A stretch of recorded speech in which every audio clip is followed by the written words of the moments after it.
Hey everybody, I'm Kelvin and this is Josiah. You're watching Cloud and Fire by Kelvin's Faith Unfiltered.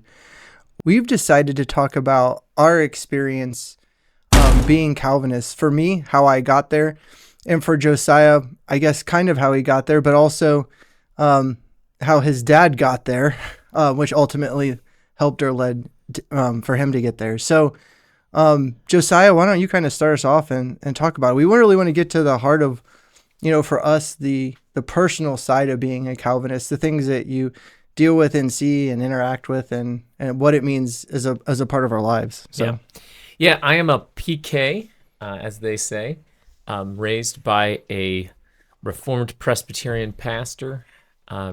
So for me, I was raised in the Calvinistic world.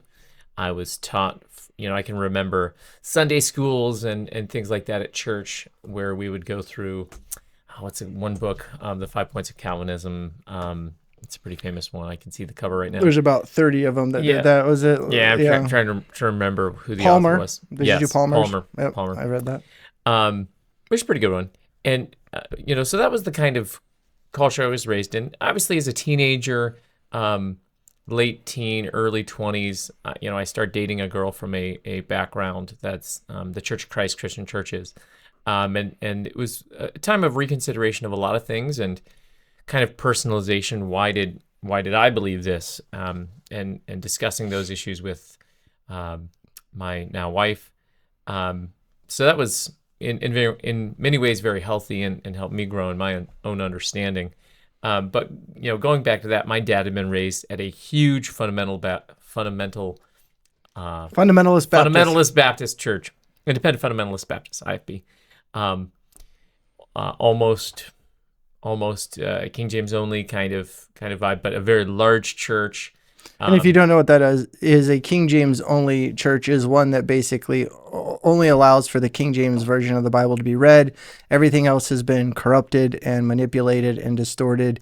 It really is a fringe view, not one that either of us hold.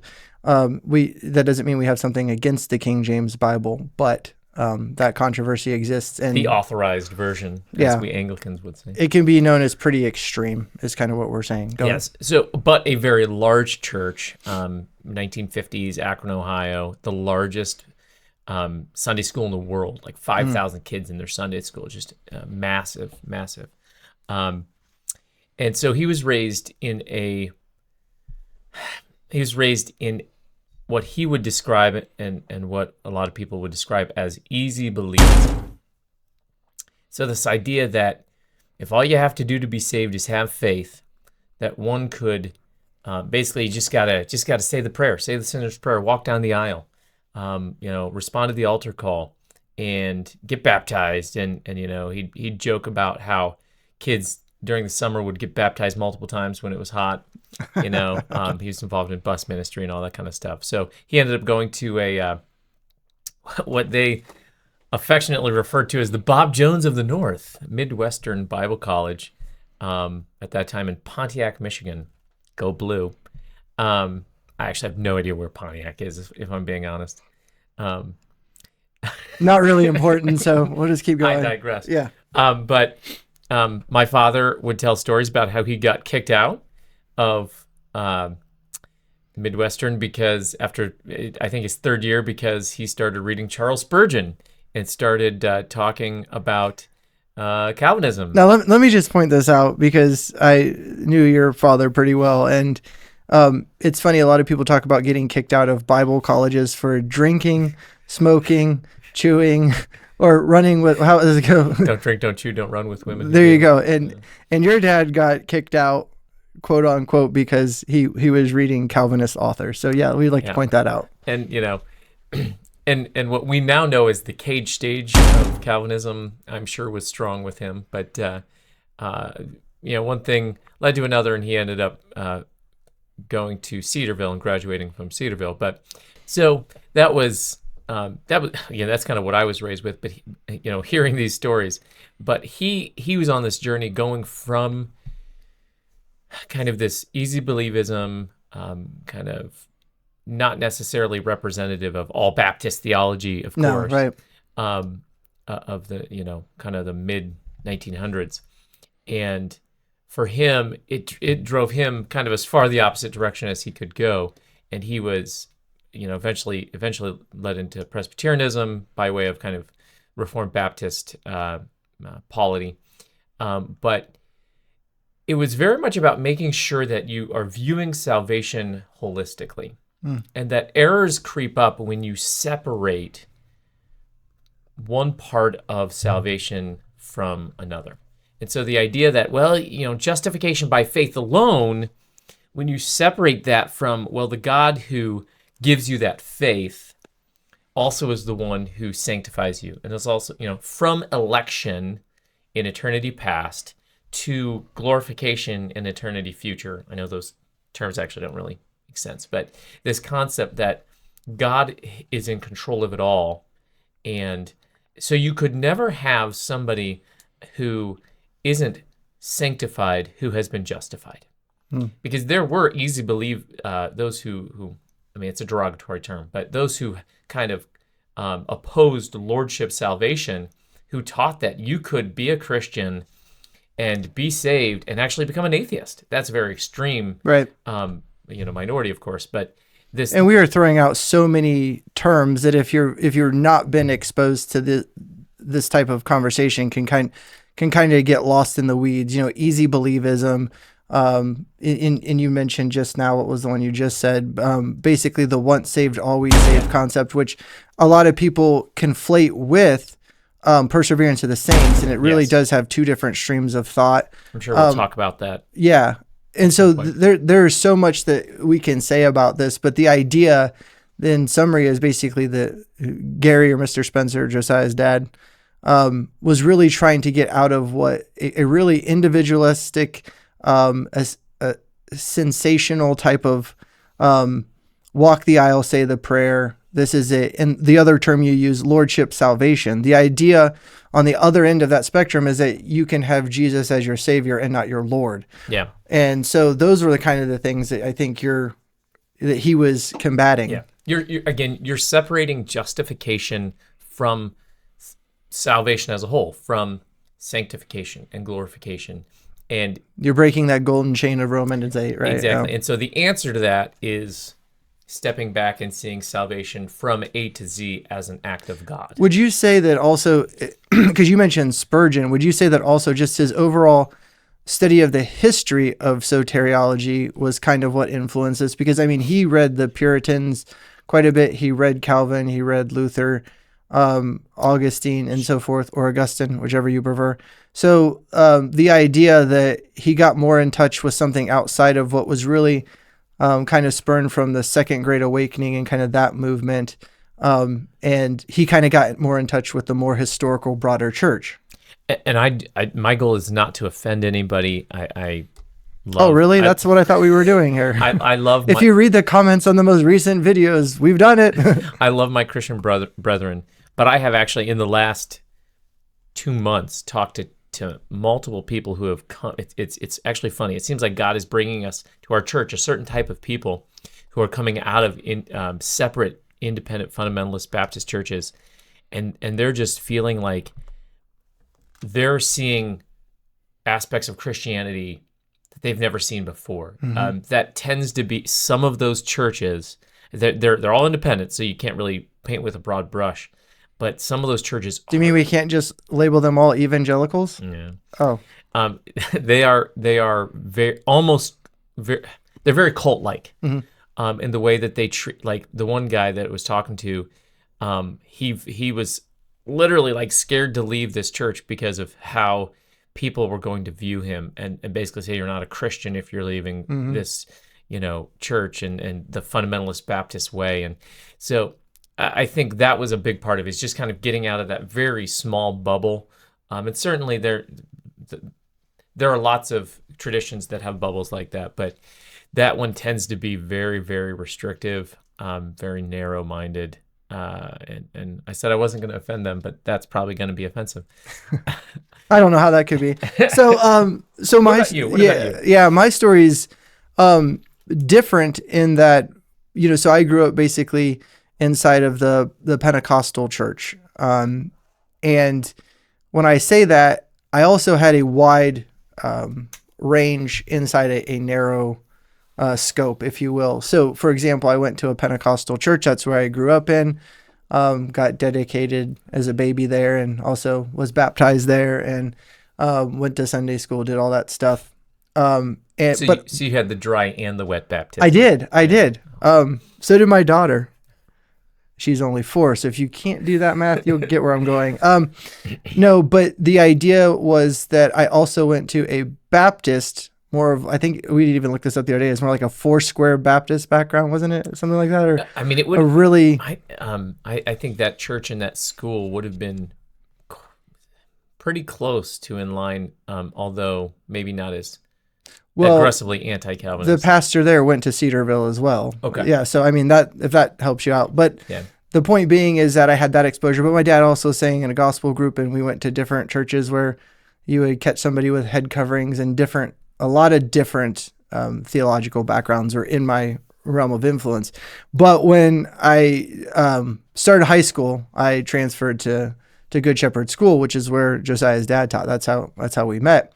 And I got exposed to a Reformed, Presbyterian, postmillennial theonomist who thought that Van Til and presuppositionalism was the only way to argue for God. So out of all those cultures that I had never seen anything like this before.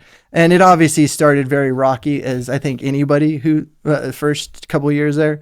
But the one thing that I just kind of stuck with him, like, there's something here. This guy is like, he reads the Bible like every day, like some type of super Christian thing or something. And I'm like, he's also reading these authors about it. And it started to click to me that a lot of what I had experienced inside and I'm not talking about Pentecostalism as a whole, my experience was a lot of, I read the Bible and this is how it spoke to me. And I went, sometimes you would hear stuff, you'd be like, no, it better not have said that. Like, that doesn't make any sense. And there just wasn't any connection to the broader church, to theologians, to commentaries, unless you consider the Schofield Study Bible or, a book by John Hagee.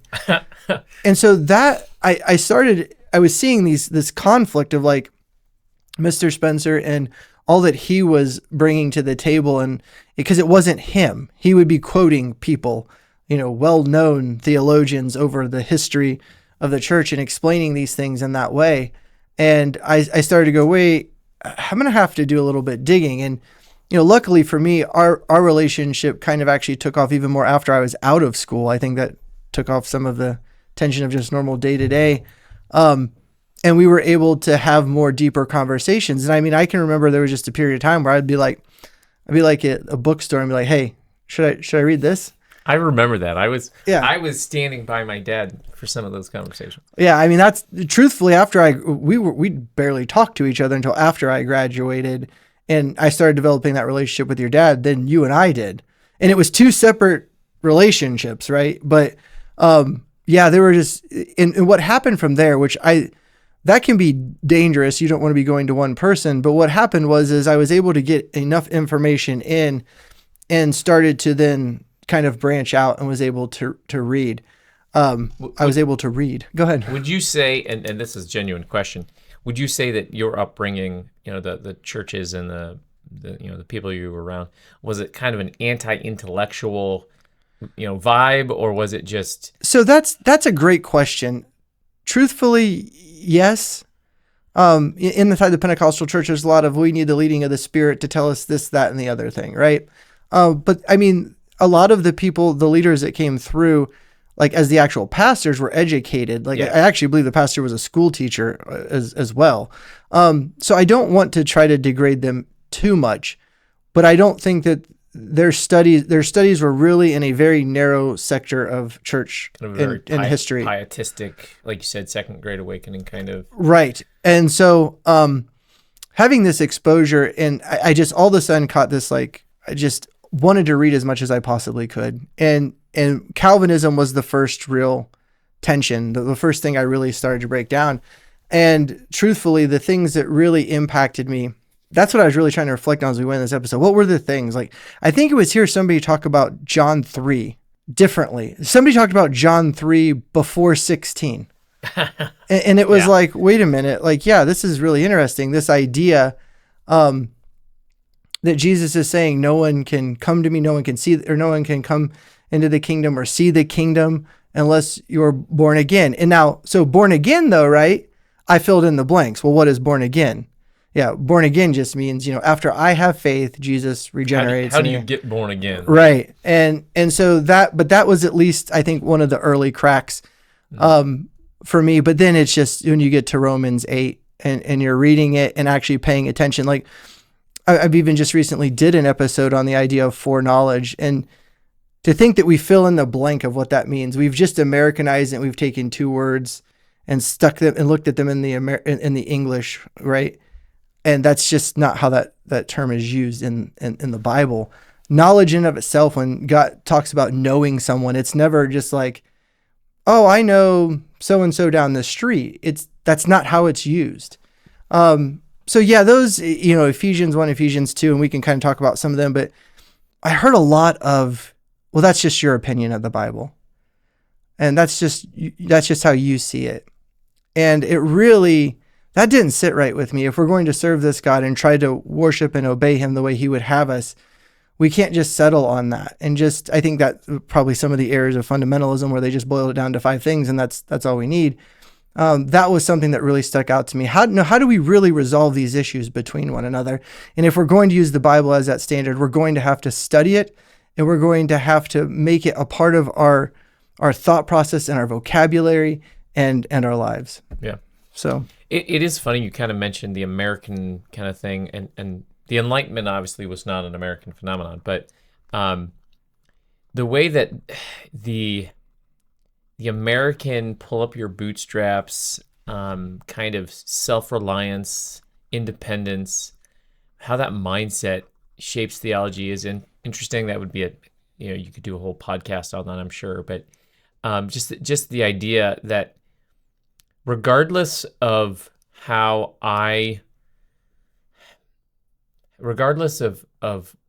what passage is in front of me, I just can't let go of this thing that, it's just, God's not going to violate my free will. Right. And even saying that in that way kind of misunderstands the whole concept. And that's why I talk about understanding it as a system. Pulling one point out and misrepresenting it, misconstruing it is so dangerous.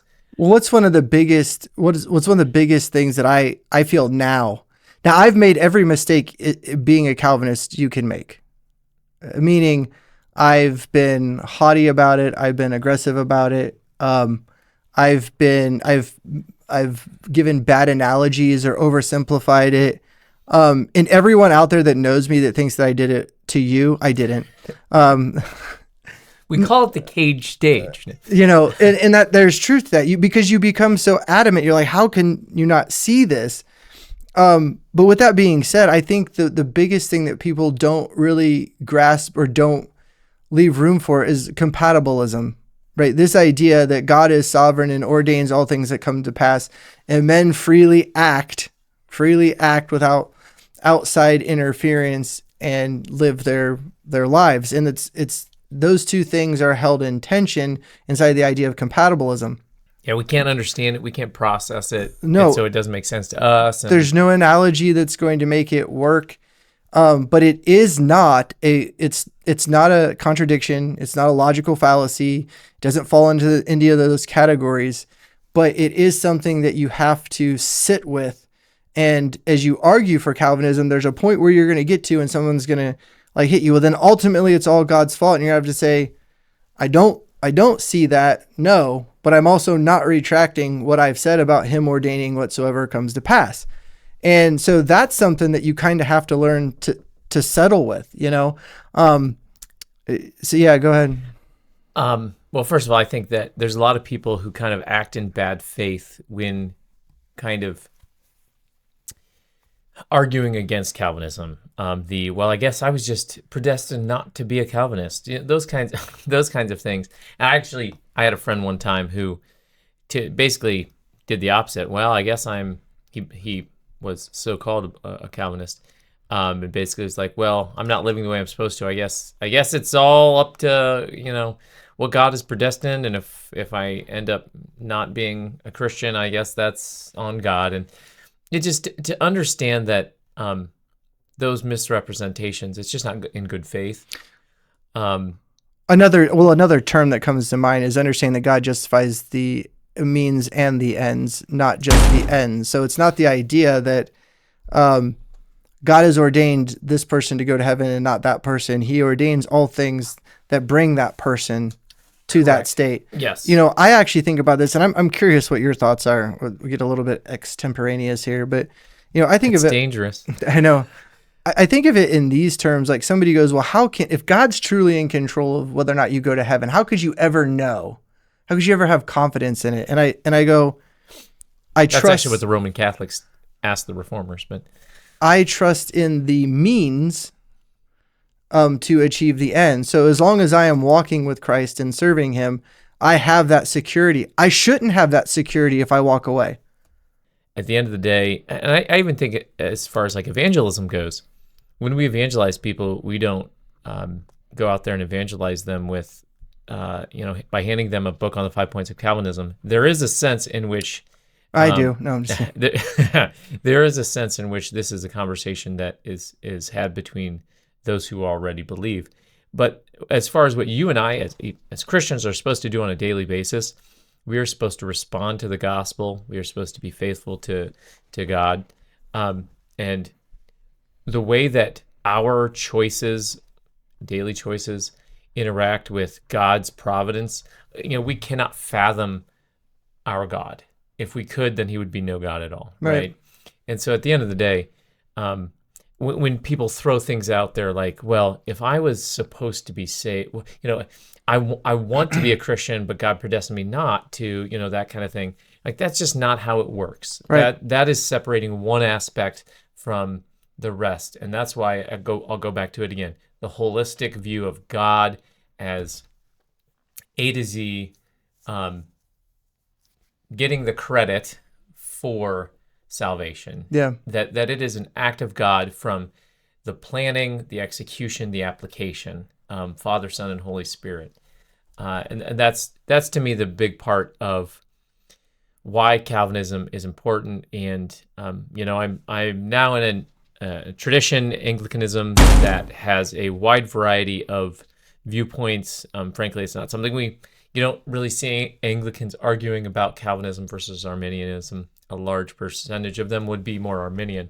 I still consider myself very Reformed, and I still will refer to myself as a Calvinist. It's important to me because...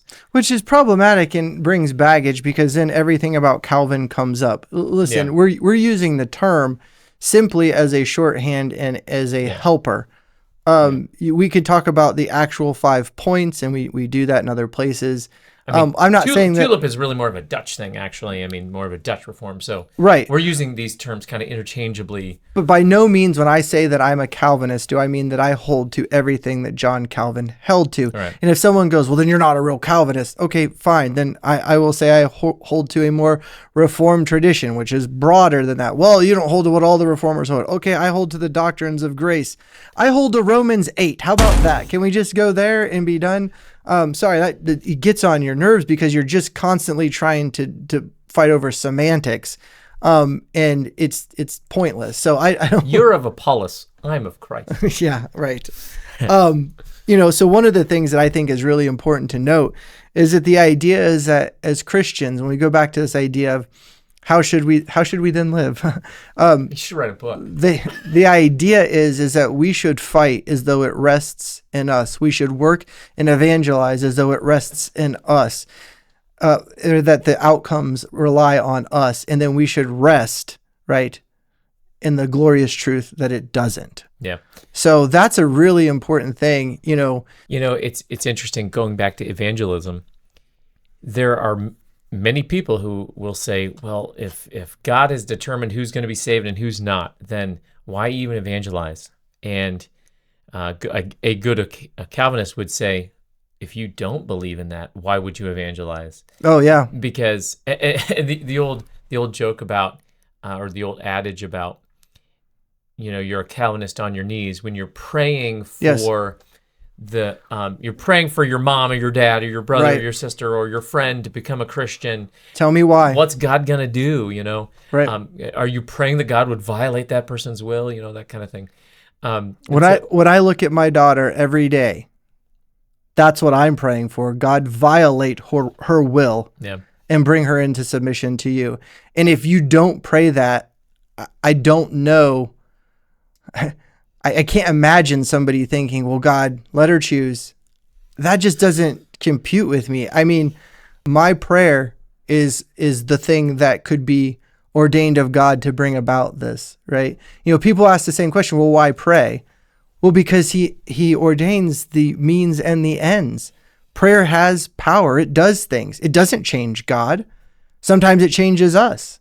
It definitely changes others, or I wouldn't pray that for my daughter. We're not supposed to spend our lives worrying to a certain extent. I mean, we're not supposed to sit there and going, am I elect? Am I elect? That's No. not how this system of doctrine works. That's not how the Bible portrays it. Right. But it does say, if you have been chosen, if you are a saint, a chosen one, someone who's been set apart, holy to God, then you should praise God for that. And so Right. at the end of the day, you should live a life of faithfulness. You should praise God.